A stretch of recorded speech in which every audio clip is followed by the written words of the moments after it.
Good enough. Our fourth question. Should you be elected, your term would begin on January 1st, 2011. At the Commission's first meeting, the members elect a Commission President for the year.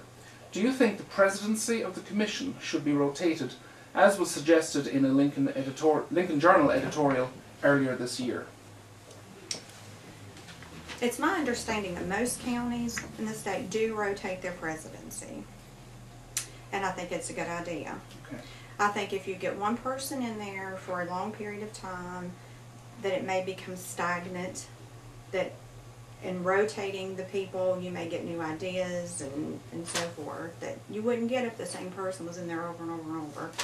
That's my opinion on the rotation. Okay, that's good enough.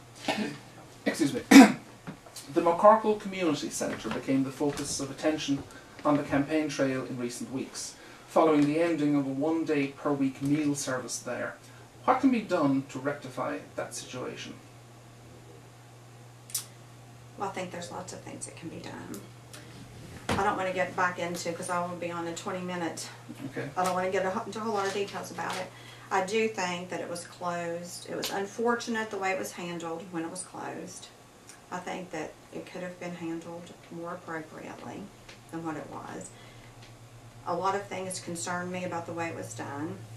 I don't think that it was brought before the Commission in a manner that it should have been. It's my understanding that one of the county commissioners was completely unaware that this was even going to happen. There's been a lot of people in that community that has worked hard for a long time to get that program to what it is, what it was. There was a lot of people in the community who utilized the food program every week, along with the clothing pantries. They brought furniture, clothes, all kinds of different items in there. And if somebody came in and needed something, those people got out and found it if they didn't have it. You know, if there was an issue, first of all, the program's been going on for about 3 years, if I'm not mistaken, give or take, approximately 3 years. Mr. Ramey boasted numerous times that he went over there and had lunch 15 straight Tuesdays with those poor people, or his exact words. Nothing was ever mentioned. There was never a problem before. Then all of a sudden, the locks are changed without any notice. And Mr. McCann made the statement, well, there was a letter, like 3 days later after they changed the locks, there was a letter posted on the building. And I wish I had the letter. If I knew this was a question, I could have brought it.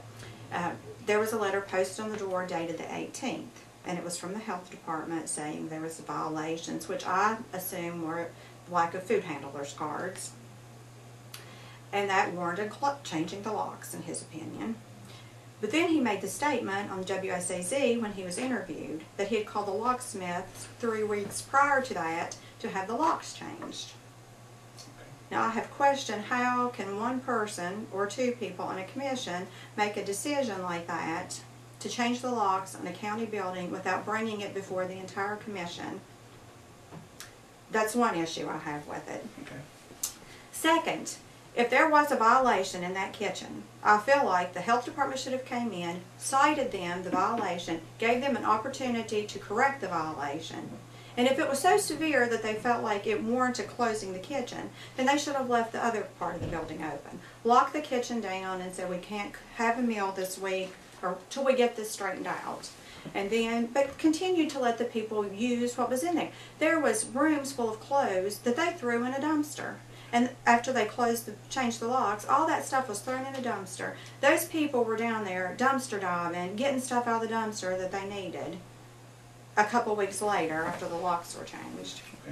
I think there's lots of things we can do in the process. I think the services over there could be increased instead of completely done away with. I think there needs to be more meals. I think there's agencies out there, private agencies, maybe Southwestern. There's churches and civic groups that I'm sure would be willing to step up to assist with this once-a-week meal program anyway, till something else could be resolved. You know, Southwestern is renting the building now, one office space for $1,000 a month off the county. Maybe Southwestern, I think everybody just needs to sit down at the table, different entities, and come up with a plan to reopen this. It is a shame that that building is sitting over there with all these opportunities for people, and it's not being used now.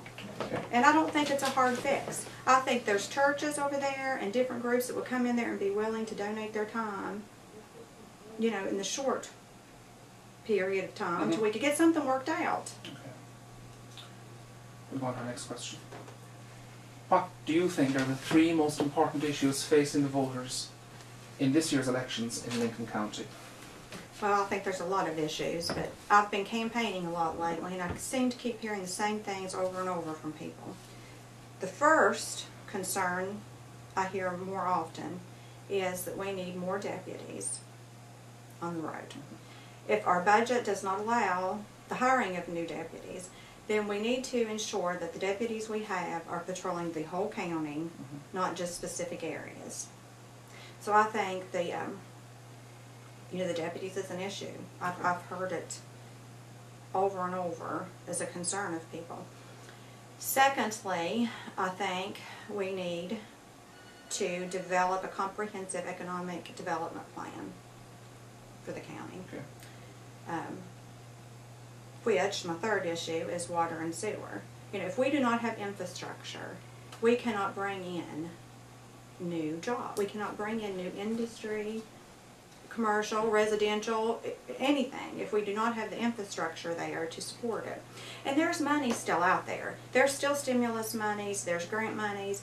I think the county needs to hire a grant writer to get out there and try to get some of these monies that are available. You know, like in Putnam County, they had foresight several years ago. They got their infrastructure in place. Then when people started moving, they were ready for them. They were ready for residential developments and commercial developments. You know, I think we need to look ahead. Okay. And there's lots of areas in the county that I see are feasible. Allen Creek, Harts Creek even.